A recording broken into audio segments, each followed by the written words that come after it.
Hello and welcome to Whisky.com, where fine spirits meet. And today I'm trying the Fuji blended whiskey. Yeah, Fuji actually is a Japanese whiskey, and yes, it comes from the Mount Fuji. And the distillery is called Fuji Gotemba, the city is called Gotemba, and it's near the Mount Fuji, so it's Fuji Gotemba. Most people also say Fuji Gotemba towards the city. And yes, the distillery belongs to the Kirin company. It's one of the bigger Japanese beverages company. You have like one of the biggest Suntory, which is now Beam Suntory with Jim Beam, and there's Kirin, there's Asahi, and they all do beer and water, and you see Kirin water all over the aisle. I've been to Japan in 2016. I've actually been to the distillery. I have not been able to do a distillery video. You will not find a distillery video on the channel, but you will find pictures and written stuff on Whisky.com in the database section with the distillery Fuji Gotemba. So everything I've just found out about the distillery I've written down. Yeah, it's a blended whiskey, and that is actually blended whiskey is a bit.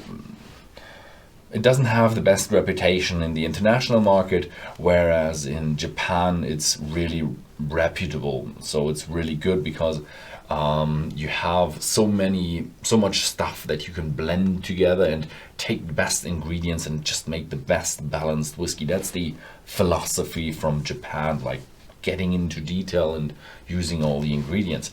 So yeah, the master distiller at the distillery is not the highest person in the chain of commands, but it is the master blender who says, oh, we need more stuff from that one so we can do the perfect blend. I don't know how that is with maturing, but they order kind of and blend to the specification of the master blender. Yeah, unfortunately, this is I think it's available internationally pretty good, except for our country. They don't really export to Germany, so it's really tough for me to get one. So I'm really excited of getting one of these. But it's, I think, one of their like entry bottlings, as it has a screw-on cap. It's an OH statement, usually. But Japanese, they do age statements, but I think the demand for Japanese whiskey is so high that most of them just drop the age statement. There has been a big shift for non-age statement for Japan. It comes back, but this one is a no-age statement. But not chill filtered. So it's there's a very creamy touch to it. There is milk, chocolate, caramel. That's where I get the creamy stuff from. I like it. It's on the back they write pure and mellow. Pure is one of these nonsense words that doesn't say anything. But mellow, yes, definitely. When you go into deeper, it has some more intensity to it. Otherwise, the first thing I would have gotten into my mind is because of that nice sweetness to it. I would have said Tennessee whiskey. So from the smell, I would really compared with Tennessee whiskey, although it feels more like barley and there's not like that corn touch to it.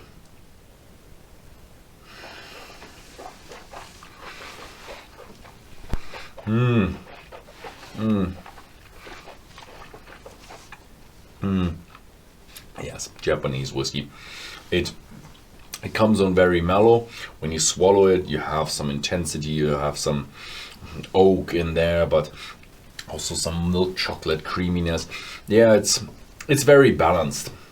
You do have a malt part in there. You do realize, there's some grain part in there, but still, yes, Japanese whiskey, it's very balanced. So it doesn't go into one direction very, very strongly, but just, balanced as all good things should be.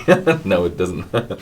Not everything has to be balanced, but this one is a nicely balanced whiskey. If you want your whiskey to have like, yeah, facets or like nuances of everything, then this is one of these whiskeys that you would like.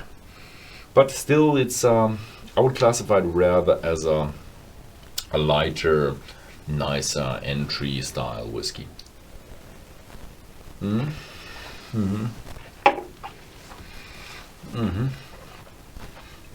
So, have you ever tried Japanese whiskey or Japanese blended whiskey? Write it down in the comments below. What was your take? What Japanese whiskey do you like, if you've tried many of them?